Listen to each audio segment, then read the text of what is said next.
ओम शांति। 13 दिसंबर 2023 के ईश्वरीय महावाक्य हैं। आज की साकार मुरली का सार बाबा ने कहा, मीठे बच्चे तुम्हारा रूहानी योग है एवर प्योर बनने के लिए, क्योंकि तुम पवित्रता के सागर से योग लगाते हो, पवित्र दुनिया स्थापन करते हो। प्रश्न है मुरली का, निश्चय बुद्धि बच्चों को पहले पहले कौन सा निश्चय पक्का होना चाहिए, उस निश्चय की निशानी क्या होगी? उत्तर में बाबा ने कहा, हम एक बाप के बच्चे हैं, बाप से हमको दैवी स्वराज्य मिलता है। यह पहले पहले निश्चय पक्का चाहिए। निश्चय हुआ तो फौरन बुद्धि में आएगा कि हमने जो भक्ति की है वह पूरी हुई है। अब स्वयं भगवान हमें मिला है, निश्चय बुद्धि बच्चे ही बारिश बनते हैं। गीत है ओ दूर के मुसाफिर। ओम शांति। बाप बैठ बच्चों को समझाते हैं, दूर के मुसाफिर तो सब हैं, हम सब आत्माएं परम धाम से आई हैं, तो सब आत्माएं दूर से दूर परम धाम की रहने वाली हैं। यहाँ शरीर लेकर के पाठ बजाती हैं, यह भी शास्त्रों में है। आत्मा दूर रहती है जहाँ सूर्य चांद की रोशनी नहीं रहती है। मूल वतन और सूक्ष्म वतन में कोई ड्रामा नहीं है, ड्रामा स्थूल वतन का है, जिसको ही मनुष्य सृष्टि कहा जाता है। मूल वतन और सूक्ष्म वतन में कोई 84 जन्मों का चक्र नहीं है। चक्र मनुष्य सृष्टि में दिखाया जाता है। मनुष्य सृष्टि क्या चीज है? मनुष्य किसका बना हुआ है? मनुष्यों में एक तो आत्मा है, दूसरा शरीर है। 5 तत्वों का पुतला बनता है, उसमें आत्मा प्रवेश कर पाठ बजाती है। तो दूर के वासी तो सब हैं, परंतु तुम निश्चय करते हो मनुष्यों में निश्चय नहीं है। बाप ने समझाया है, मुझे दूर देश का रहने वाला कहते हो, परंतु तुम सब आत्माओं का निवास स्थान एक है। उस नाटक में जो पाठ बजाते हैं उसमें तो हर एक का अपना अपना घर होता है ना, वहां से आकर पाठ बजाते हैं। यहाँ तुम बच्चे समझते हो हम सब एक ही बाप के बच्चे हैं, एक ही घर परम धाम में रहने वाले हैं। वह है ब्रह्म महतत्व, यह है आकाश तत्व। यहाँ पाठ बजाते हैं, रात दिन होता है इसलिए सूर्य चांद भी है। मूल वतन में तो दिन रात नहीं होता है, यह सूर्य चांद कोई देवता नहीं है, यह तो मानवों को रोशन करने वाली बत्तियां हैं। दिन में सूर्य रोशनी देता है, रात में चांद की रोशनी होती है। अभी सब मनुष्य चाहते हैं मुक्ति धाम में जाएं, जानते हैं भगवान ऊपर में रहता है, भगवान को भी याद करेंगे, हे परम पिता परमात्मा, तो बुद्धि ऊपर चली जाएगी। आत्मा समझती है, परंतु अज्ञान छाया हुआ है। यह भी जानते हैं हम यहाँ के रहने वाले नहीं हैं, हमारा बाप वो है। हम मुख से ओ गॉड फादर कहते भी हैं, फिर कह देते हैं सब फादर हैं। गॉड सर्वव्यापी है। बच्चों को समझाया है, सब तो फादर है नहीं, सब आत्माएं आपस में ब्रदर्स हैं। यह ना जानने कारण लड़ते झगड़ते रहते हैं। तुम आत्माएं ब्रदर्स हो, एक बाप की संतान बने हो। निश्चय बुद्धि भी नंबरवार है। लौकिक संबंध में निश्चय रहता ही है कि बाप से वर्षा बाना है। यहाँ बाप से माया घड़ी घड़ी मुंह फेर देती है, बेहद के बाप से माया मुंह फेर देती है। सर्वशक्तिमान बाप की बनते हो तो माया भी सर्वशक्तिमान होकर लड़ती है। 5 विकारों पर जीत पाने की युद्ध है। युद्ध तो मशहूर है, बाकी शास्त्रों में जो कौरव पांडव दिखाए हैं वह बात है नहीं। यह रावण के साथ युद्ध बड़ी भारी है। हम चाहते हैं कि बाप की याद में रहकर हम संपूर्ण बने, आत्मा प्योर बने। और तो कोई भी रास्ता है नहीं सिवाय योग के। और जो भी योग सीखते हैं वह कोई प्योरिटी के लिए नहीं है। और जो भी योग सीखते बाबा कहते हैं वह तो सब स्थूल योग है, अल्पकाल के लिए हैं। और यह रूहानी योग है एवर प्योर होने के लिए। पवित्रता के सागर के साथ हम योग लगाने से पवित्र बनते हैं। बाप कहते हैं इस योग अग्नि से तुम्हारे जन्म जन्मांतर के पाप भस्म होते हैं। बुद्धि भी कहती है यह पवित्र दुनिया है। क्यों कोई से भी पूछो यह सतयुग है या कलयुग, तो इसको सतयुग कोई भी नहीं कहेंगे। सतयुग तो नई दुनिया थी, उसको गोल्डन एज, इसको आयरन एज कहा जाता है। पुरानी दुनिया को कलयुग और नई दुनिया को सतयुग कहा जाता है। ऐसे कह नहीं सकते हो कि अभी सतयुग भी है तो कलयुग भी है। जब सतयुग है तब कलयुग नहीं, जब कलयुग है तो सतयुग नहीं। बाबा कहते नहीं, नरकवासी माना है ही नरकवासी। पुरानी दुनिया को पतित, नई दुनिया को पावन दुनिया कहेंगे। वहाँ पुण्य आत्माएं होती है, यहाँ पाप आत्माएं होती है और पाप विकारों की है। तो बाबा कहते मनुष्यों के लिए ही समझाया जाता है, जानवर थोड़े ही कहेंगे पतित पावन आओ।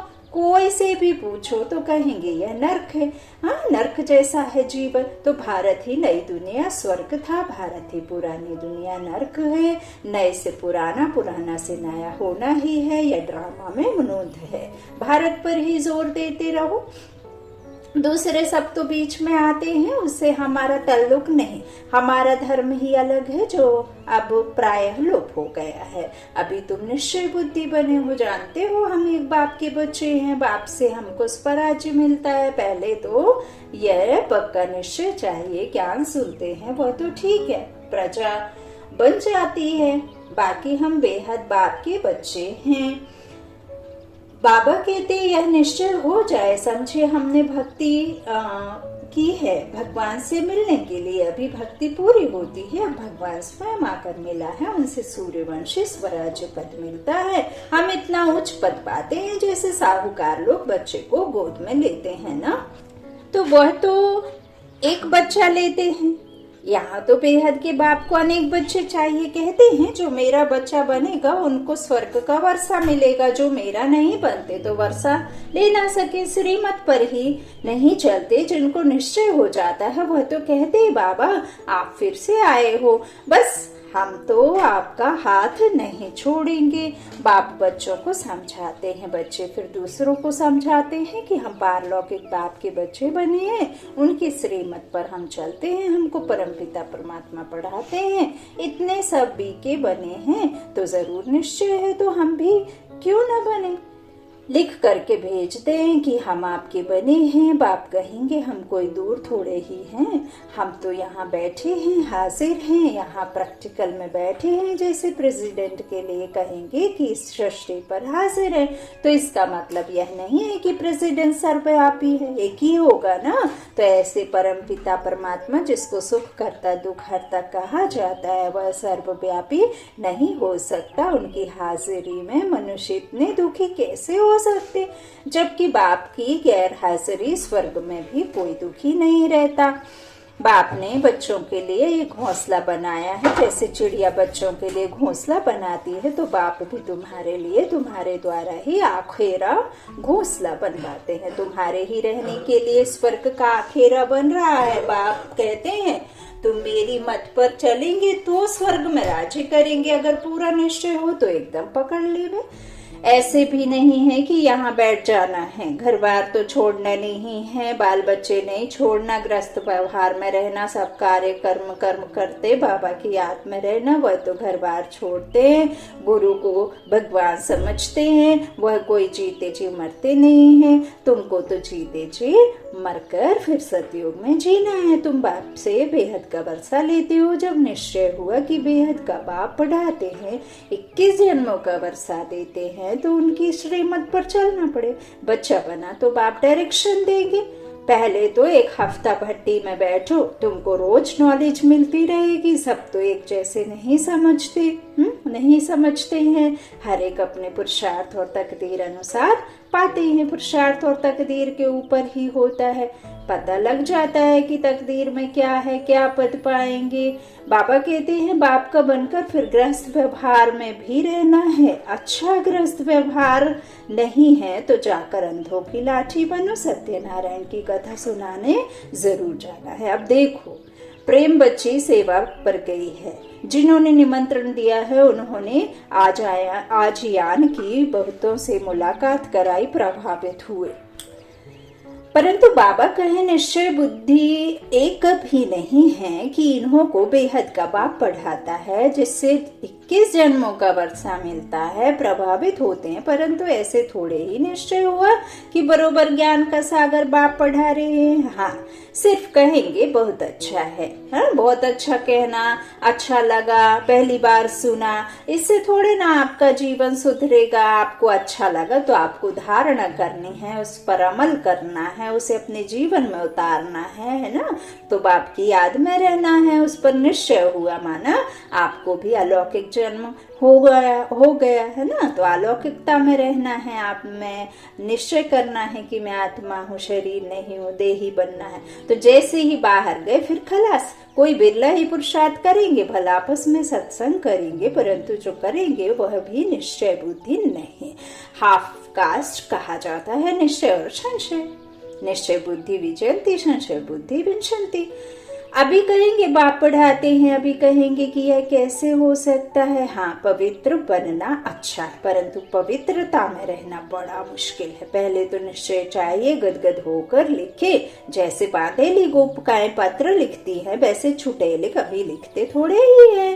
हाँ, बाबा लिख देते हैं कि एक को भी निश्चय बुद्धि नहीं बनाया है। हाँ, साधारण प्रजा बनाई, बारिश नहीं बनाया। एक भी निश्चय बुद्धि नहीं बना है, निश्चय बुद्धि ही बारिश बनते हैं। कोई भले निश्चय बुद्धि है परंतु ज्ञान नहीं उठाते हैं, तो उसी घराने के अंदर जाकर दास दासी बनते हैं। देखो बाबा ने कहा, तो आगे जाकर एक्यूरेट साक्षात्कार होगा, पता भी पड़ेगा कि हम दास दासी कौन से नंबर में बनेंगे।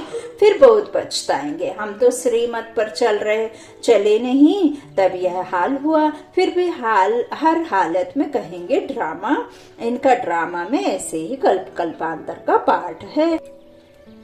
साक्षात्कार होना ही है, पिछाड़ी में रिजल्ट निकलनी है। फिर कहेंगे भाभी हमारी तकदीर में यह था, तुम्हारी पढ़ाई की रिजल्ट आएगी। यह तो बड़ा भारी स्कूल है, पढ़ाने वाला एक ही है, एक ही पढ़ाई है, एक ही इम्तहान है। टीचर जानते हैं यह स्टूडेंट कैसा, सब गैलप करते रहते हैं।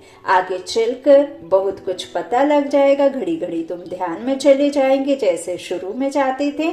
आप भी समझते रहते हो, बाप भी समझाते रहते हैं, तुम गफलत करते हो, श्रीमत पर नहीं चलते हो। ऐसे चलते चलते आदत पड़ जाती है। भल तुम पूछो श्री बाबा हम आपकी श्रीमत पर चलते हैं, बाबा बता देंगे तुम नहीं चलते हो, तब तुम्हारी तकदीर ऐसी दिखाई पड़ती है। समझा जाता है अभी दशा खराब है, आगे चलकर खुल भी जाए।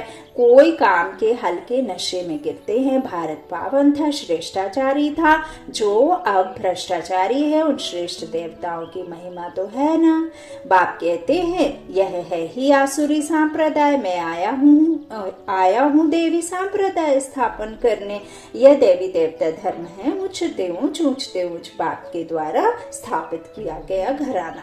बाप ही पतित पावन है, परंतु मनुष्य कुछ भी समझते नहीं है। जो भी धर्म स्थापन करने आते हैं पवित्र जरूर बनते हैं। हर एक बात में अच्छे बुरे और बुरे होते हैं, कम तकदीर और अच्छी तकदीर वाले हैं। अब यह रावण राज्य खत्म होना है, इस रावण की नगरी को आग लगनी है। तुम राज की सेना बैठे हो, राम की सेना बैठे हो, जो इस धर्म के होंगे वह समझते जाएंगे, नंबरवार समझते हैं। कोई को एक ही तीर जनक मुआफिक लगने से सरेंडर हो जाते हैं। वह कोई भी बहाना नहीं करेंगे, बहाना इसमें चल ना सके। परंतु माया के तूफान भी बहुत आते हैं, अपने घराने को ही बुला देते हैं कि हम ईश्वरीय संतान हैं। तो बच्चों को बहुत मीठा बनना है, काम का जरा भी नशा नहीं चाहिए। काम बड़ा ही महाशत्रु है, यही सबसे बड़ी भारी परीक्षा है। बाबा कहते हैं बच्चे इकट्ठे रहे, पवित्र बनकर दिखाओ। बाप बच्चों की अवस्था को जानते हैं। निश्चय बुद्धि वाले बाप को अपना समाचार देंगे कि बाबा अकेला है, हम बच्चे बहुत हैं। ऐसे नहीं बाबा को रोज रोज रेस्पॉन्स देना पड़ेगा। नहीं, बाप है ही गरीब निवास, दान गरीब को दिया जाता है। यह भारत खंड गरीब है, भारत ही साहूकार से गरीब हुआ है, यह किसको भी पता नहीं पड़ता है। यह भारत ही अविनाशी खंड है, जहाँ भगवान अवतार लेते हैं। भारत सोने की चिड़िया था, अर्थात सर्व सुखों का भंडार था, जिस सुख धाम में जाने के लिए हम सब पुरुषार्थ कर रहे। अच्छा, मीठे मीठे सिके लदे बच्चों प्रति माता पिता बाप दादा का याद प्यार और गुड मॉर्निंग। रूहानी बाप की रूहानी बच्चों को नमस्ते। हम रूहानी बच्चों के रूहानी माता पिता बाप दादा को याद कर और गुड मॉर्निंग। धारणा के लिए मुख्य सार बेला बाबा ने कहा, कोई भी बहाना ना कर, बाप की श्रीमत पर चलते रहना है, सर्विस का सबूत देना है। दूसरा, हम ईश्वरीय संतान हैं, हमारा ऊंचते ऊंच घराना है, यह भूलना नहीं है, निश्चय बुद्धि बनना और बनाना है। वरदान, श्रेष्ठ स्वामान की सीट पर रह सर्व को सम्मान देने वाले, सर्व के माननीय भव। सदा अपने श्रेष्ठ स्वामान में स्थित रहकर निर्माण बन सबको सम्मान देते चलो, तो यह देना ही लेना बन जाएगा। सहयोग करोगे तो सहयोगी आत्मा बना लोगे। सम्मान देना अर्थात उस आत्मा को उमंग उल्लास में लाकर आगे करना। सदा स्वमान में रहने से सर्व प्राप्तियां स्वतः हो जाएंगी। स्वमान के कारण विश्व सम्मान देगी और सर्व द्वारा श्रेष्ठ मान मिलने के पात्र माननीय बन जाएंगी। स्लोगन है, जो सर्व को रिगार्ड देता है उसका रिगार्ड स्वतः ठीक हो जाता है। जो सर्व को रिगार्ड देता है उसका रिगार्ड स्वतः ही ठीक हो जाता है। बाबा कहते हैं शुक्रिया भी एक बहुत बड़ा शब्द है। आपको कोई शुक्रिया कहे तो आप खुश हो जाते, सामने वाले का कोई कार्य करा है ना, और आपको शुक्रिया कहा तो कितना मजा, कितना खुशी, कितना अच्छा सम्मान प्राप्त होता है ना। ऐसे ही हर एक सहयोगी आत्मा को अगर रिगार्ड भी देना है, और बाबा ने कहा श्रेष्ठ सम्मान की सीट पर रह सर्व को सम्मान देने वाले, सर्व के माननीय भाई। अच्छा, ओम शांति। शुक्रिया बाप दादा, शुक्रिया आप सभी भाई बहनों के स्नेह का प्यार का। ओम शांति।